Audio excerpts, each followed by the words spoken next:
مسلمانوں میں ایک طریقہ چلا ہوا ہے میلاد النبی کا. میلاد النبی کیا ہے؟ میلاد النبی ہے ربیع الاول کا مہینہ ہونا چاہیے اور کوئی مہینہ نہیں. ربیع الاول کے مہینے کی کوئی سی تاریخ ہونی چاہیے اور 12 ربیع الاول ہو تو واہ واہ واہ واہ. پھر اس تاریخ میں مسلمان مرد اور عورتیں اکٹھا ہوں گے اور اس مجمع میں روشنیاں ہوں گی، مٹھائیاں ہوں گی، کھانا ہوگا، یہ ہوگا وہ ہوگا. اور پھر اس میں ایک کتاب ہوگی، مولود شریف کے نام سے ایک کتاب ہوگی. اس کتاب میں حضور اکرم صلی اللہ تعالی علیہ وسلم کی ولادت مبارکہ، حضور کی پیدائش کا بیان ہوگا اور اس میں سب جھوٹی اور موضوع روایتیں ہوں گی اور وہ ساری مولود شریف پڑھی جائے گی اور اس کو بہت بڑا ثواب کا کام سمجھا جائے گا. اور پھر وہ مولود شریف پڑھ کر کے پھر وہ کھانے پر سب دم ہوگا، فاتحہ پڑھا جائے گا، پھر وہ سارا کھانا کھائیں گے اور پھر منتشر ہو جائیں گے اور یہ بہت بڑی عبادت اسے اور ثواب کا کام سمجھا جائے گا. اس کا نام ہے مولود شریف، مولود مروجہ.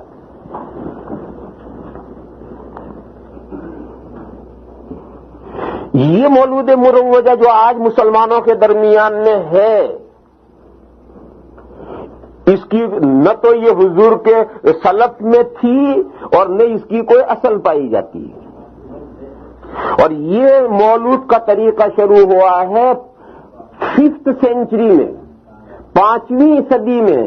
اربل کا ایک بادشاہ تھا، اس کا نام صلاح الدین تھا. اربل یہ ادھر عراق کی طرف کہیں ہے. اربل کا ایک بادشاہ تھا جس کا نام صلاح الدین تھا اور اس نے یہ مولود شریف کا طریقہ شروع کیا ہے اور اس وقت سے لے کر آج تک دنیا میں چلا آ رہا ہے. اور یہ جو 3 دور ہیں سلف کے، صحابہ، تابعین اور تبع تابعین، ان 3 دوروں میں کبھی اس انداز سے مولود شریف حضور کی ولادت کا بیان نہیں کیا گیا اور اس کی کوئی اصل بھی نہیں. اس کی کوئی اصل نہیں ہے. اس کی دلیل بتاؤں میں. دیکھو 2 باتیں متعین ہیں کہ آقائے دو جہاں تاجدار مدینہ حضرت محمد مصطفیٰ صلی اللہ تعالی علیہ وسلم کی ولادت اور وفات دونوں ربیع الاول میں ہوئی. یہ طے ہے، ربیع الاول میں ہوئی. یہ بھی طے ہے کہ حضور کی وفات پیر کے دن ہوئی. پیر کے دن صبح 8:30 بجے حضور کی وفات ہوئی اور وہ دن پورا گزر گیا. پھر اس کے بعد رات آئی، اس کے بعد اگلا دن آیا منگل، وہ منگل کا پورا دن گزر گیا اور پھر منگل اور بدھ کے بیچ کی رات میں آدھی رات کے قریب حضور کو دفن کیا گیا. اتنا وقت کیوں لگا؟ خلافت کا مسئلہ طے ہونے میں تھا اور کئی مسئلے اختلافی آ گئے تھے، وہ مسئلہ سارے طے کرنے تھے. سب سے پہلا مسئلہ تو یہ اختلافی آ گیا تھا کہ حضور کو کہاں دفن کیا جائے. بعض صحابہ کی رائے تھی کہ حضور کا وطن مکہ ہے، جنازہ مکہ لے چلو. بعض صحابہ کی رائے تھی کہ نبیوں کی زمین بیت المقدس ہے، حضور کا جنازہ وہاں لے چلو. بعض صحابہ کی رائے تھی کہ نہیں، حضور ہجرت کر کے مدینہ میں آئے ہیں لہذا مدینہ میں دفن ہونے چاہیے. یہ صحابہ کے درمیان میں یہ اختلاف ہو گیا تھا. اس اختلاف کو حضرت صدیق اکبر رضی اللہ تعالی عنہ نے ختم کیا اور یہ فرمایا کہ میں نے حضور سے ایک حدیث سنی ہے، وہ ایسی مجھے یاد ہے جیسے میں نے ابھی سنی ہو. وہ یہ ہے کہ اللہ تعالی ہر نبی جس جگہ دفن ہونا پسند کرتے ہیں اللہ اسی جگہ اس نبی کی روح قبض فرماتے ہیں. لہذا جہاں حضور کی وفات ہوئی وہیں قبر بنے گی. لہذا حضرت عائشہ کے کمرے میں جہاں چارپائی بچھی ہوئی تھی اور جس پر لیٹے لیٹے حضور کی وفات ہوئی تھی ٹھیک اس کے نیچے قبر کھودی گئی. چارپائی ہٹا لی اور ٹھیک اس کے نیچے ناپ کر بالکل 1 انچ ادھر نہ ادھر وہیں اس کے نیچے قبر کھود کر کے وہیں حضور کو دفن کیا گیا. تو ایک مسئلہ تو یہ طے ہونے میں بڑا وقت لگ گیا تھا. دوسرا مسئلہ یہ اختلافی ہو گیا تھا کہ حضور کو نہلائیں یا نہ نہلائیں، اور نہلائیں تو کپڑے اتار کر نہلائیں یا بغیر کپڑے اتار کر نہلائیں. یہ مسئلہ بھی بڑا اختلافی ہو گیا تھا. اس مسئلے کا پھر آخر میں یہ فیصلہ ہوا کہ حضور کو نہلایا جائے گا لیکن کپڑے نہیں اتارے جائیں گے. حضور نے جو کپڑے پہن رکھے ہیں انہی کپڑوں میں نہلایا جائے گا, کپڑے اتارے بغیر. تو یہ بھی ایک جھگڑا ہو گیا تھا, اور اسی جھگڑے میں یہ فیصلہ کرنے میں دیر لگی. پھر ایسا ہی ایک مسئلہ اور کھڑا ہو گیا, وہ یہ ہے کہ حضور کی جو قبر کھودی جائے گی تو قبر میں بغلی بنائیں گے یا شق بنائیں گے. قبر بنانے کے دو طریقے ہیں, ایک یوں بغلی بناتے ہیں اور ایک بیچ میں کھود کر کے شق بناتے ہیں. تو حضور کی قبر کیسی بنائی جائے؟ قبریں دونوں طرح کی بنتی ہیں, اور ساری دنیا میں جیسی زمین ہو اور زمین کے تقاضے ہوں اس کے اعتبار سے بغلی بھی بنا سکتے ہو, شق کی بھی بنا سکتے ہو, دونوں طریقے جائز ہیں. لیکن حضور کے لیے کون سا طریقہ اختیار کیا جائے؟ اب اس کے لیے بڑا جھگڑا کھڑا ہو گیا, کیسے فیصلہ کریں؟ آخر فیصلہ یہ کیا کہ مدینہ میں ایک صحابی بغلی بنانے کے ماہر تھے اور ایک دوسرے صحابی شق بنانے کے ماہر تھے. تو طے یہ ہوا کہ دو آدمی فوراً روانہ کرو, ایک ان کو بلانے کے لیے اور ایک ان کو بلانے کے لیے. دونوں میں سے جو پہلے آ جائے وہ اپنا عمل کرے. بغلی بنانے والا پہلا آ جائے تو حضور کی قبر میں بغلی بنائی جائے, اور شق بنانے والا پہلے آ جائے تو وہ شق بنائے. چنانچہ دو آدمی فوراً روانہ ہوئے. وہ جو بغلی بنانے والے صحابی تھے وہ تو گھر ملے, اور آدمی نے جا کے اطلاع کی, وہ فوراً آ گئے. اور وہ شق بنانے والے جو صحابی تھے وہ گھر ملے ہی نہیں. آدمی خالی ہاتھ واپس آ گیا کہ حضرت ابو عبیدہ تو نہیں. وہ حضرت ابو عبیدہ بن الجراح تھے جو عشرہ مبشرہ میں سے ہیں, 10 صحابہ میں سے جن کو جنت کی خوشخبری دی گئی تھی. وہ شق بناتے تھے. اور حضرت ابو طلحہ انصاری وہ بغلی بناتے تھے. تو حضرت ابو طلحہ انصاری گھر ملے اور وہ بلائے اور وہ آ گئے, اور حضرت ابو عبیدہ گھر ملے ہی نہیں. یوں اللہ نے آٹومیٹکلی فیصلہ کر لیا اور حضور کی قبر میں بغلی بنائی گئی. پھر ایک بہت بڑا جھگڑا یہ کھڑا ہوا کہ حضور کی نماز جنازہ پڑھی جائے یا نہ پڑھی جائے, اور پڑھی جائے تو کس طرح سے پڑھی جائے. یہ ایک بڑا جھگڑا اختلاف کھڑا ہوا. اس میں حضرت ابو بکر صدیق رضی اللہ تعالیٰ عنہ نے فیصلہ کیا, کہ وہ امیر المومنین تھے تو آخری فیصلہ انہی کا ہوتا تھا. تو انہوں نے یہ فیصلہ کیا کہ حضور ہی امام ہیں, زندہ تھے تب بھی حضور امام تھے, اور اب وفات کے بعد بھی حضور ہی امام ہیں. لہذا حضور کی نماز جنازہ کوئی امام بن کر کے نہیں پڑھائے گا, حضور ہی امام ہے. اور انہوں نے فیصلہ کیا کہ جہاں کمرے میں جنازہ رکھا ہے وہاں سے جنازہ باہر بھی نہیں نکالا جائے گا, وہی کمرے میں رکھا رہے گا. کمرے میں جتنے آدمیوں کی گنجائش ہے اتنے آدمی کمرے میں جاؤ اور تنہا نماز جنازہ پڑھو بغیر جماعت کے. چنانچہ ہر آدمی جاتا تھا اور تنہا نماز جنازہ پڑھ کر 8-10 آدمیوں کی اس میں گنجائش تھی. تو 8-10 آدمی گئے, انہوں نے جنازے کی نماز پڑھی اور وہ نکل آئے. تو دوسرے 8-10 گئے, انہوں نے تنہا نماز پڑھی, وہ نکل آئے. تو اگلے 8-10 آدمی گئے. اسی طرح سے ایک وقت تک لمبے چھوٹا سا کمرہ ہے, اس چھوٹے سے کمرے میں 8-10 آدمیوں کی گنجائش ہے, اور ایک ہی دروازے سے جانا ہے, اسی میں نکلنا ہے. تو جو گئے ہیں نماز پڑھ کے نکلیں گے, جب بھی دوسرے جائیں گے. جب تمام صحابہ اس طریقے سے نماز پڑھ چکے تو سب سے آخر میں حضرت صدیق اکبر گئے ہیں. پھر حضور کا جنازہ قبر میں اتار دیا گیا. اور اس سے ایک بڑا جھگڑا کھڑا ہو گیا تھا, بڑا سنگین. وہ جھگڑا یہ کہ حضور کے بعد میں خلیفہ کون. یہ تو گورنمنٹ کا جھگڑا بہت بڑا جھگڑا ہے. تو اس کی تو اتنی اہمیت ہے کہ آج کسی ملک کا سربراہ اگر انتقال ہو جائے گا تو اس کی موت ڈکلیئر نہیں کریں گے جب تک اگلے کا نام پہلے ڈکلیئر نہیں کریں گے. قائم مقام کا نام طے کر کے پہلے اس کا نام ڈکلیئر کریں گے تب اس کی موت ڈکلیئر کریں گے. تو اب یہ مسئلہ جھگڑا ہو گیا تھا. انصار یہ کہتے تھے کہ 2 امیر مسلمانوں میں بننے چاہیے, ایک مہاجرین میں سے امیر بننا چاہیے, ایک ہم میں سے انصار میں سے بننا چاہیے. اور دیکھو تو کتنی ڈسپلیشن ہو جائے گا, کتنی مسلمانوں میں تقسیم ہو جائے گی. 2 بادشاہ بن جائیں گے تو 2 گورنمنٹیں ہو گئی, اور کتنی بڑے مہاجرین یہ کہتے ہیں نہیں امیر ایک رہے گا, خلیفہ ایک رہے گا, جسے بھی طے کرنا ہو کرو, خلیفہ ایک رہے گا.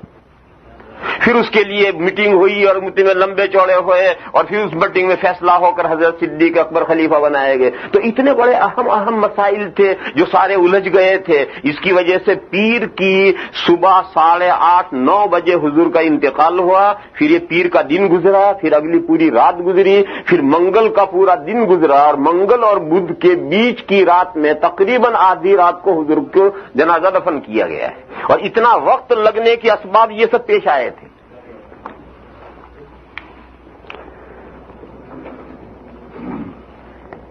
دو باتیں طے ہیں کہ ربیع الاول میں حضور کی پیدائش بھی ہوئی ہے اور ربیع الاول میں حضور کی وفات بھی ہوئی ہے، اور پیدائش کس دن ہوئی ہے اس بارے میں کوئی صحیح روایت نہیں، کون سے دن، لیکن وفات کس دن ہوئی ہے اس بارے میں صحیح روایت ہے کہ پیر کے دن وفات ہوئی ہے۔ اور تیسری بات کہ کون سی تاریخ تھی، ربیع الاول کی تاریخ کون سی تھی؟ مسلمانوں میں مشہور ہے کہ حضور کی وفات 12 ربیع الاول کو ہوئی ہے، اس کی کوئی روایت ہے ہی نہیں کہ 12 ربیع الاول کو حضور کی وفات ہوئی، اس کی کوئی روایت ہے ہی نہیں، اور حساب سے 12 کو پیر آتا ہی نہیں۔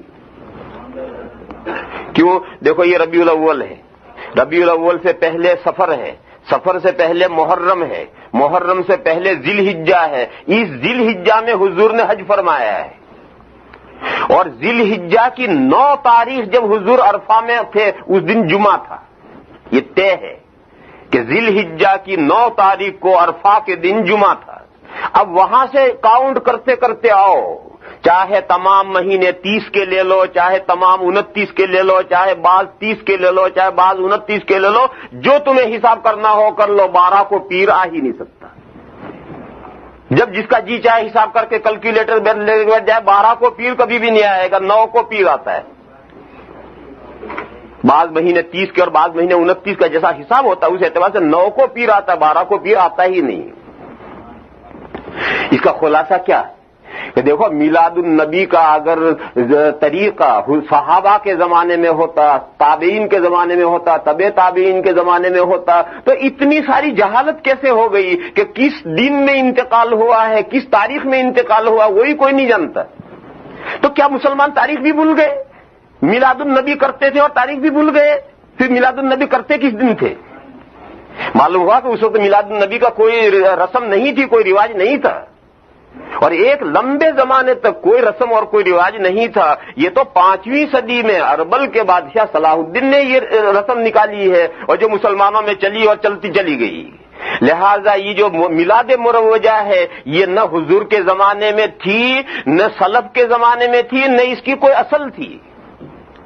ہاں رکو، ایک بات سمجھو، آقائے دو جہاں تاجدار مدینہ حضرت محمد مصطفیٰ صلی اللہ تعالی علیہ وسلم کے حالات زندگی بیان کرنا، پیدائش سے لے کر وفات تک یہ تمام حالات زندگی بیان کرنا، یہ افضل عبادت ہے، بہترین نیکی کا کام ہے۔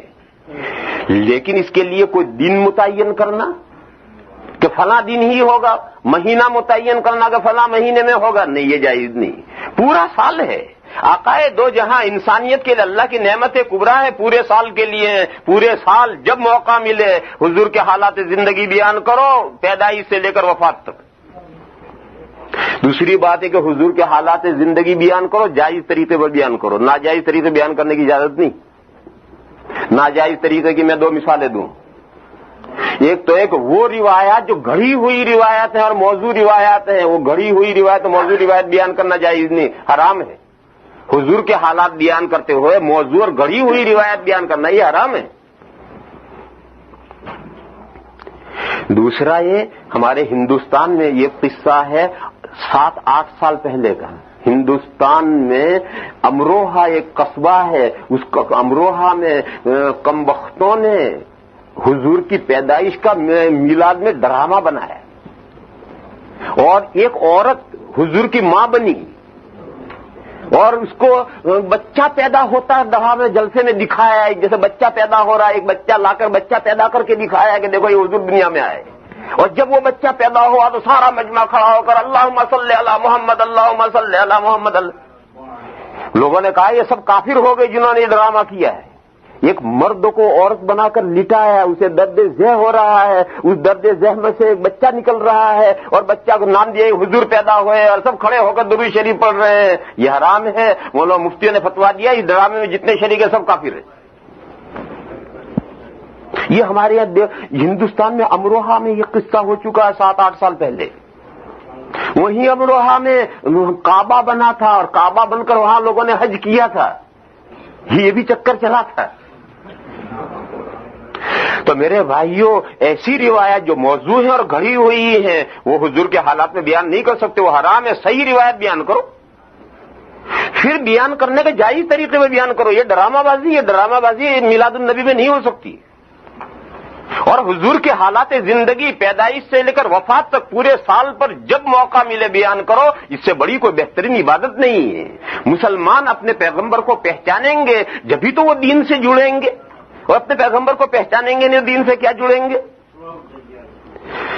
تو میرے بھائیوں میں اصل بات یہ سمجھا رہا تھا کہ سلف اور خلف، سلف کے وہ 3 دور ہیں، صحابہ، تابعین اور تبع تابعین. ان میں ایک سرخاب کا پر لگ رہا ہے. حضور نے ان 3 دوروں کی فضیلت بیان کی ہے. اسی وجہ سے سنت اور بدعت کا معیار یہ ہے کہ سلف کے زمانے میں جو چیزیں ہوتی تھی یا جن چیزوں کی اصل پائی جاتی ہے وہ سب سنت ہیں اور جائز ہیں، اور جو چیزیں سلف کے زمانے میں نہیں ہوتی تھی اور اس کی اصل بھی سلف کے زمانے میں نہیں پائی جاتی اور آج اسے دین کا کام سمجھ کر کیا جا رہا ہے، ثواب کا کام سمجھ کر کیا جا رہا ہے، تو وہ بدعت ہے. اور اگر دین کا کام سمجھ کر نہ کیا جائے، ثواب کا کام سمجھ کر نہ کیا جائے، جیسے عید کے دن شیر خورما پکتا ہے یا مرغا بنتا ہے، گجراتیوں کا مرغا بنتا ہے کہ نہیں عید کے دن، اور ہمارے ہندوستان میں شیر خورما پکتا ہے، تو اسے کوئی عبادت سمجھ کر نہیں کیا جاتا، کوئی ثواب سمجھ کر نہیں کیا جاتا، ایک رسم ہے. یا جیسے عید کے دن جہاں عید کی نماز خطبہ ختم ہوا تب کھڑے ہو کر دے معانے کا، حالانکہ ابھی گھر سے ساتھ آئے تھے اور اب دے معانے کا چل رہا ہے. تو اب یہ معانے کا یہ کوئی دین کا کام سمجھ کر، عبادت کا ثواب کا کام سمجھ کر نہیں کیا جاتا ہے، مگر یہ کیا جاتا ہے. اور گھر لوٹ کر ایک دوسرے کے گھر جائیں گے اور ملیں گے، عید ملن، اور صرف مرد ہی نہیں ملیں گی، عورتیں جائیں گی، اور عورتیں ہی نہیں جائیں گی، نوجوان لڑکیاں اپ ڈاؤن کریں گی اور شاندار کپڑے پہن کر اس محلے سے اس محلے، اس محلے سے اس محلے عید ملن.